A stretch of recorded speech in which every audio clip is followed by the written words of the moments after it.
Hey everybody, David the AI Guide here. Welcome to another episode. Thanks so much for tuning in. Be sure to follow us on Facebook, Instagram, Twitter, and LinkedIn. And check us out here on YouTube. And also we do shorts that are 60 seconds or less and breaking news. This is more in depth. And finally, check out our resources. Click the link below for your free AI-related resource that will teach you more about AI for free and also give you the opportunity, once you do a couple of things, to participate in our beta program. And the beta program is designed to prepare you for an AI-safe career. We know serious job disruption is coming, and my goal here at the AI Guide is to prepare you for that and help you find a career that is safe from AI. So thanks so much for tuning in.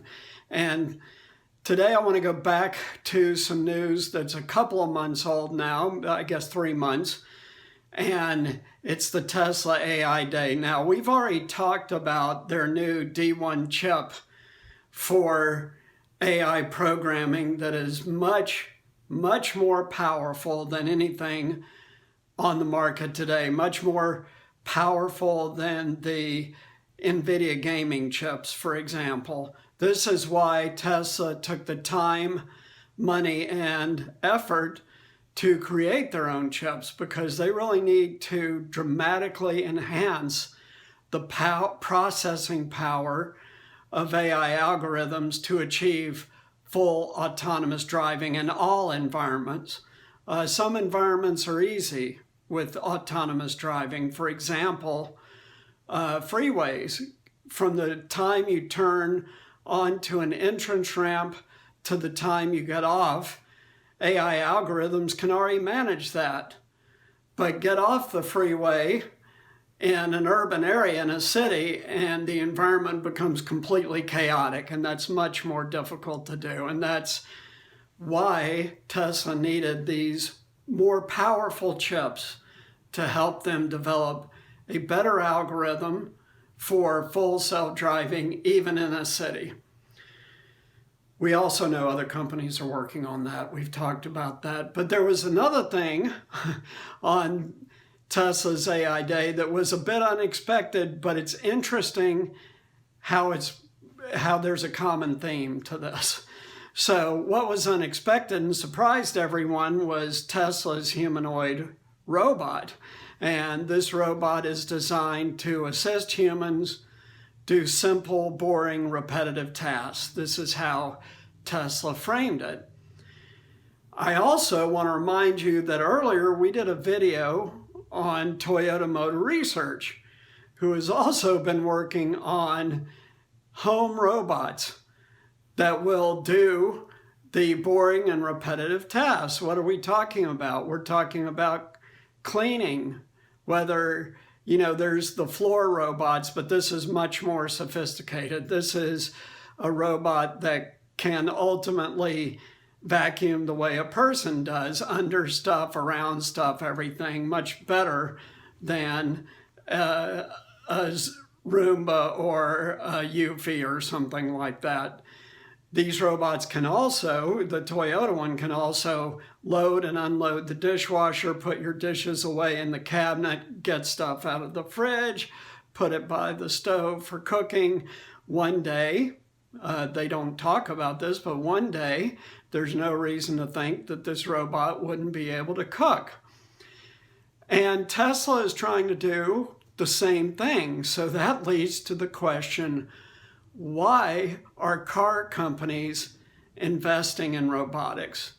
Well, I think there's a couple of reasons. One is that by working in robotics, that's directly applicable to the computer vision that's needed for full self-driving. That's number one. Number two, being able to manipulate the environment will ultimately help their driving algorithm anticipate unexpected things, right? things like the kid jumping off the sidewalk into the road, or an animal, right?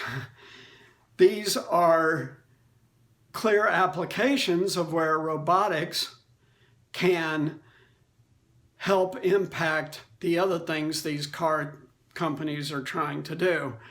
But this isn't the only reason they're doing it, and it's probably not the most important reason. And without speaking to Tesla directly or Toyota Motor Research directly, this is my guess. My guess is that their thinking is that if they can relieve you from the boring stuff at home that takes up a bunch of your time to clean the house, to do laundry, to load and unload the dishwasher, to cook dinner, clean up after dinner, get groceries, all that stuff. If they can wipe out all that time, what are you going to do? You're going to be out and about much more. You're going to be using their vehicles much more. Why would this make a difference, right? You have already bought a car. You're either paying lease payments, or you're paying payments to buy the car, or you've bought it and finished paying for it, because the model is completely different in 5 years. The model is completely different for revenue for car companies in 5 years. And I'm basing this on my business experience. The revenue model then is subscription, not buying or leasing cars to people. It is charging people to ride wherever they want to ride, right? That's pure subscription pricing. And this is what Tesla's been working on for ages now, right? I mean, for several years now, Elon Musk has been making comments like, why would you buy anything but a Tesla? Because after you drive to work, your Tesla can make money for you by running people around town. This is the direct precursor to non-ownership of private vehicles and a pure subscription service for using surface or air transportation. This applies to urban air mobility, advanced air mobility, all the other stuff we've talked about. This is all going to be subscription-based. Is this going to happen as soon as some of the other things we've talked about? No, it's not. It will take some years for humans to make this change, because this is a big change. When cars were first invented, people used to go for Sunday drives because being able to be that mobile outside of the house was revolutionary. I tell my kids, you got to realize where they grew up. I would tell them, you got to realize only 100 years ago, people were going around here not in cars and horses and buggies. That's how everyone was getting around. And you couldn't go more than a few miles. Most people never went more than a few miles from where they were born in their life. That is until only less than 100 years ago, or about 100 years ago now. So, because we're about 100 years ago, a little more, maybe a year or two more maybe, that Henry Ford perfected the assembly line and started mass producing cars. But my point is that just like back in the day when people used to take these Sunday drives because it was new, it was a breakthrough, it was a life change, won't it be a life change when you don't have to do laundry anymore, you don't have to do dishes anymore, you don't have to go to the grocery store anymore? Why? Because your home automation will keep track of everything you run out, automatically order it from the grocery store, it'll be delivered, and your robot will pick it up off the front step and put it away in your fridge. How about that? No more vacuuming, mopping, cleaning bathrooms, none of this. If all this goes away and car companies are a pure subscription model, their revenue is going to go through the roof. So that's one reason that's not expressed in all these articles and stories about why car companies are doing it. Now, it makes sense for other people to be working in robotics, right? Amazon has invested very, very heavily in robotics because they want to fully automate their warehouses one day. That's 5 years or so. But this transition away from private ownership of vehicles to a pure subscription model is probably a 15-year process. It's not going to be fast, 15, maybe 20 years.